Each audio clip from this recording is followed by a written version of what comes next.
Assalamualaikum dan salam sejahtera. Hari ini kita masuk tajuk bab 13 iaitu kebarangkalian mudah. Apa yang dikatakan sebagai kebarangkalian? Kebarangkalian ialah ukuran kemungkinan berlaku sesuatu peristiwa. Dia dinyatakan sama ada dalam bentuk pecahan atau peratusan. Nanti saya akan tunjukkan contoh kemudian. Baik, dalam kebarangkalian kita boleh dapat satu eksperimen dalam satu peristiwa di mana kekerapan berlakunya peristiwa kita akan bahagi dengan bilangan cubaan. Okey, saya akan tunjukkan contoh. Baik, kita tengok contoh dalam buku modul muka surat 129. Okey, kamu boleh lihat contoh sebiji dadu dilambungkan 840 kali dan bilangan nombor 6 menghadap ke atas ialah 140 kali. Apakah kebarangkalian mendapat nombor 6? So bermakna ini 140 bahagi dengan 840.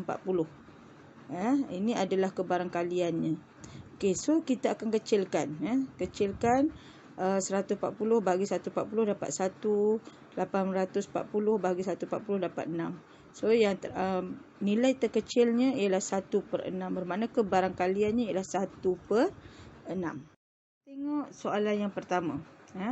Sebuah kotak mengandungi beberapa keping kad merah dan kad putih.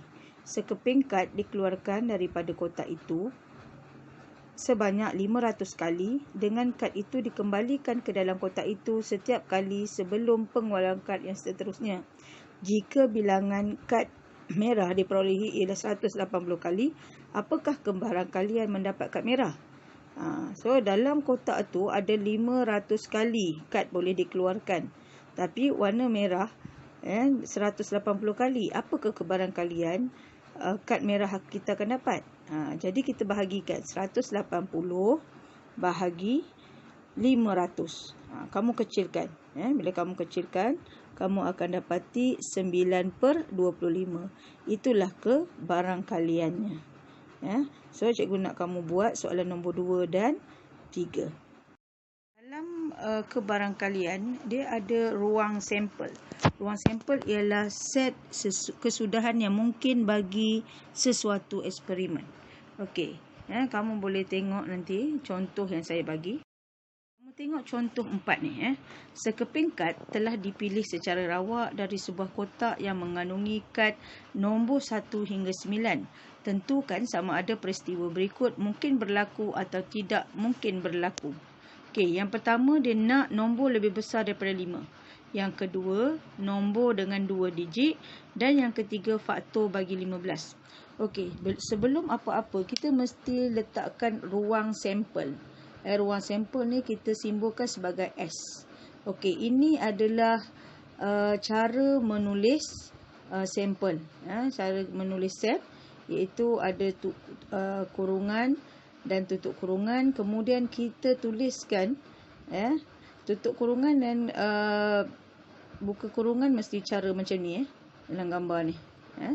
Okey. So dia kata kad tu ada nombor 1 hingga 9. So kamu senaraikan 1, 2, 3, 4, 5, 6, 7, 8, 9. Okey, soalan yang pertama, nombor lebih besar daripada 5. Mungkinkah berlaku? Okey, so yang pertama jawapannya mungkin berlaku. Memang mungkin berlaku sebab nombor lebih besar daripada 5 ada iaitu 6, 7, 8, 9. Bermakna kebarangkalian untuk dapat adalah tinggi. Makna mungkin berlaku. Okey, yang kedua, nombor dengan 2 digit. Okey, sekarang ni semua nombor ni adalah 1 digit.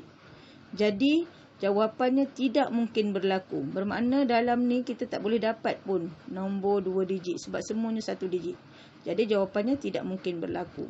Okey, faktor bagi 15. Okey, faktor bagi 15. So, kamu kena senaraikanlah faktor bagi 15 ialah 1, 15, 5. Apa yang ada kat sini lah. 3 darab 5, 15. So bermakna faktor bagi 15 ada dalam sini. Sekurang-kurangnya ada 1 ataupun 2 faktor dia. Macam 3 darab 5 kan. So 3 ni faktor 15, 5 pun faktor 15. Okay, 1 faktor 15 bermakna mungkin berlaku. Ini dikatakan sebagai menulis ruang sampel yang mungkin atau yang tidak mungkin berlaku. Tengok soalan, contoh soalan. Kita masuk contoh untuk mencari ruang sampel dan bilangan unsur bagi peristiwa A. Okey. Alright, dalam soalan ni tulis ruang sampel S dan peristiwa A bagi setiap berikut dengan menggunakan tata tanda set.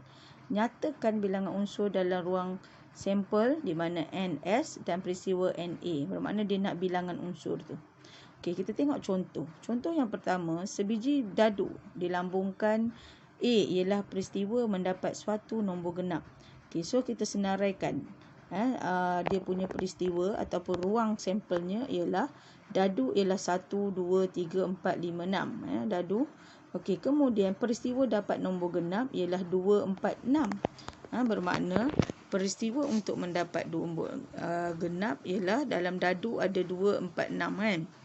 Okey, jadi bilangan bagi ruang sampel maksudnya keseluruhan dia ialah 1, 2, 3, 4, 5, 6. Ada berapa nombor?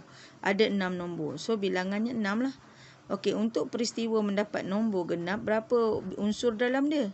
1, 2, 3. Bermakna NA ialah 3. Ini cara untuk mencari unsur. Dia nak jantina bagi seorang bayi yang baru dilahirkan diperhati. A ialah peristiwa seorang bayi lelaki dilahirkan. Okey, so kita tulis peristiwa ni ada lelaki dan perempuan. Sebab jantina memang ada lelaki perempuan je kan. So dia nak peristiwa lelaki. Lelaki A. Okey, jadi bilangan keseluruhan jantina ialah 2 dan untuk bilangan bagi lelaki 1. Jadi ini adalah bilangan unsur yang kita sedang ceritakan.